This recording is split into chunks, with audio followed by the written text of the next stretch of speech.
Good morning, welcome to Homestead Glamour Lifestyle. What I've got in store for you today, a tour of my mini deck garden.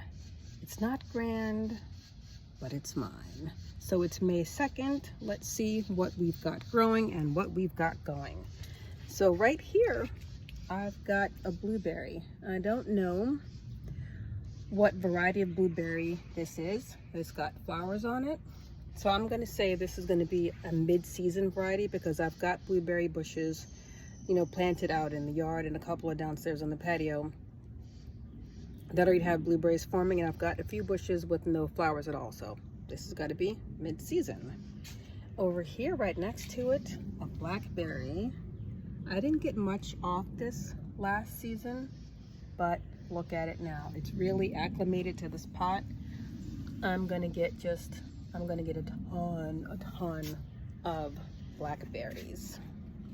Coming over to the pepper section of my little deck garden. This is a Cubanelle sweet pepper, and the peppers have come through our little mini frost really well. I got overexcited, as I always do.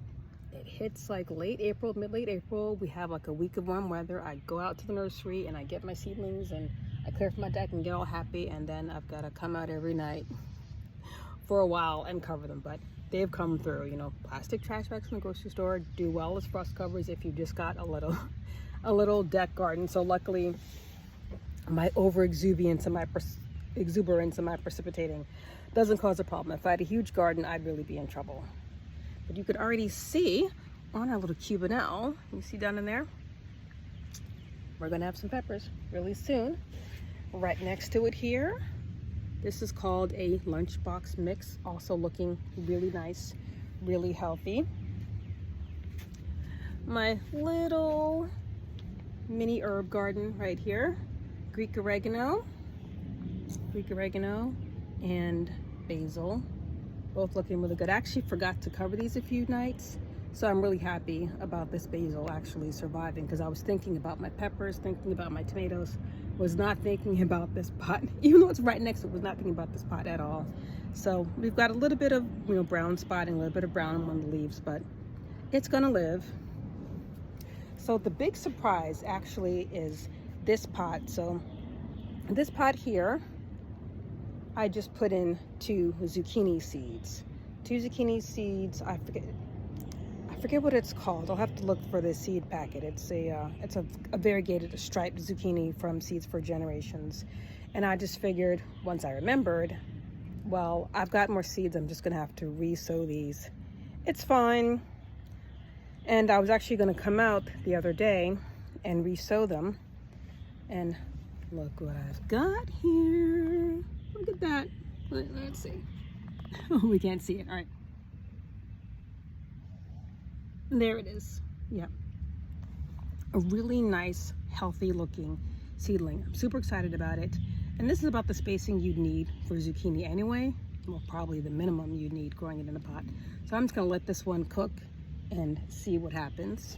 But I'm pleased. I'm definitely going to attempt to save seed from that. I've never saved seed from zucchini before. I've saved seed from acorn squash that I've never used, and I'm going to try and find that and use it. I've never saved seed from zucchini before, but I'm going to try seed saving that, because if I can get something that's a little frost tolerant, so much the better.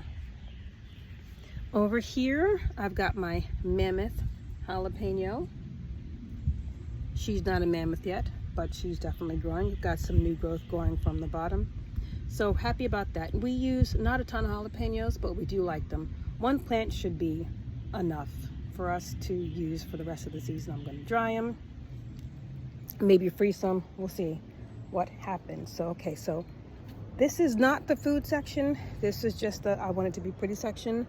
Over here, I've got white hydrangeas. Now, I actually got these from a Safeway floral department, I don't know, maybe 5 years ago. It wasn't that long ago. And for a season or two, I got big, beautiful white hydrangeas, just gorgeous. And after that, I just stopped producing. Every year we'd get branches and get leaves, no flowers. So I decided to imitate what the deer do, and I just kind of broke off the tops of some of the stems a week or two ago. So I'm hoping that that will work, because I actually have some blue hydrangeas on the side of the house, and one week I missed my weekly deer repellent spraying, and the deer kind of went to town. They didn't eat them to the ground, but they chewed a lot and actually came back bushier. So a little bit of chewing or pruning hopefully should do a good job with these. And if that doesn't work, I'm just gonna cut them down all the way, and I should get some flowers next year. If not, then they gotta go. Over here, same thing, hydrangeas. Now this is an aronia berry. I didn't think too much about this. I got it on sale from some nursery, and I just kind of stuck it in the pot and watered it and didn't give it too much thought. But this year, if I don't get flowers, if I don't get berries, it's got to go. I'm going to check first, of course, and see, do I need some kind of cross-pollinator? Am I not giving it the right conditions? If it works out, great. If not, it's got to go, because my deck space is at a premium out here, and if you're not giving me something, then you got to go. Over here, a lemongrass seedling, already doing really well. That's going to give me beauty. It's going to give me fragrance, and it is great in tea. Okay, so my tomatoes came through the frost. You can see this one has got a little bit of damage. It's, you know, looking a little unhappy. We got a few, you know, brown leaves, but I've got a flower, and oh wait, look, look, look, look. Oh my goodness. I've got, can you see that? Oh, you can't see it. Look at that. I got tomatoes. This is a purple boy. I don't think I've grown this one before. I think I grew Cherokee Purple last year from the nursery. And I've put some marigolds. They look kind of sad because I got them shortly before I got sick, and they just stayed in the pot and they dried out. I forgot to even ask anyone to, you know, go out in the backyard or go out on the patio where I had the seedlings and water them quick. So, but I think they will survive. The leaves are still green. One of the flowers is not all the way dried out, so I think it will live. Over here, this is a black cherry tomato. I actually found that I forgot I bought seeds for this. I don't really have a good space to start seeds inside, but next year I might just inconvenience the entire household and make some space to start some seeds. I got a little excited because I thought I was going to have the infrastructure for seed starting, and I didn't, but the seeds will keep. In the meantime, happy the nursery is there. And this has already put on a good amount of height. Since the last few days we've gotten some sun. You know, it's been really, really warm. They've just taken off. Over here, that is my lamb's ear, which is looking really nice. At the end of the season, it looked really sad. It was the first time I'd grown lamb's ear, and I thought that, you know, the cold had killed it, but nope, it's good. So this is my elderberry. This part looks healthy, but I fried the leaves on this poor thing. It was covered in aphids and it was covered in ants. I guess ants were farming the aphids, and I'm not running an aphid farm around here. So I tried insecticidal soap and it didn't seem to work at all. And then I found this other natural insect killer, and I guess I didn't read the instructions, or maybe it was too warm when I applied it, because, you know, get your fried elderberry leaves here. I did come back maybe an hour later and I rinsed everything off. The plant will survive, but we'll see. We'll see what happens. Over here, my improved dwarf Meyer lemon. So we overwinter this in the house every year. This is several years old. And every year it drops its leaves and it looks really sad and really pathetic. But it did put on really nice fruit this year. We got fruit the first year, which is understandable because of course it had been cross-pollinating with other plants. And last year I said, let me get another one, even though I don't have space for another one of this size. Let me get another one because we're not getting any fruit. So I have another small one, which put on a couple of blooms, and it was enough to cross-pollinate this. And now we just have a ton of lemons.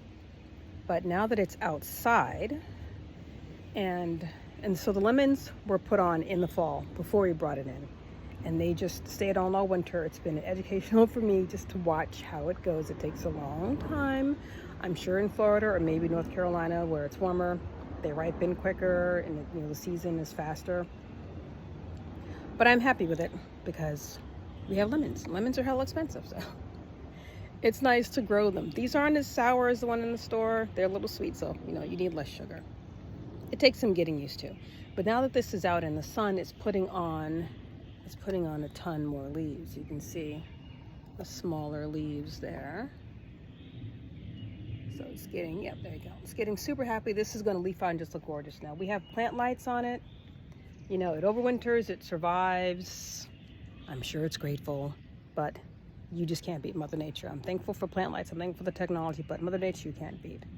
Also, we're going to get, you see there, that bloom? We're going to get some new lemons. So happy about that. All right, now let's come over and look at my green stalk garden. Well, first off, you can see, let me turn it around there. I've got a bird's nest in there. So I took pity on the poor bird and I didn't yank the nest out because there are already eggs in there, and I felt bad. Although I am concerned about my strawberries with the food source being right next to the nest. I'm a little worried about how many strawberries I'm gonna get this year. So before I rotate it, let's have the full tour of the green stalk. This is a Chef Jeff's, I guess, a kind of a specialty nursery. I get a lot of my interesting herbs from them. So I got different kinds of strawberries. So we're alternating every other one. This is Chandler, June bearing. And the next pocket over, Ozark Beauty, ever bearing. So I wanted to try different ones and see, you know, what goes best, and, you know, perhaps different flavor, different sizes. Large yellow sweet fruit in June and second crop 6 to 8 weeks later. So we like strawberries, and fresh is best. Okay, and then my next tier down, I've got a mix of things. I've got a basil, a bird's nest,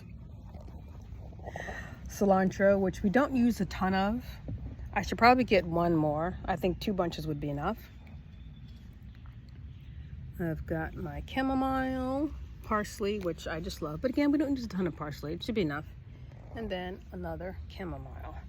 Third tier down, we've got some strawberries. I do not know what these are. I did not keep records. These are from last year, but as you can see, we are getting strawberries. I love this green stalk planter. This is the best thing. If you've got a small space, but you've got level space, you've got a patio, you've got a sunny front porch, you've got a deck, you should definitely get one of these. And it also makes it easier if you've got mobility problems. You can just walk up and water, you know, water from the top. Everything flows down, and it's just easier. This actually would be a great Mother's Day present.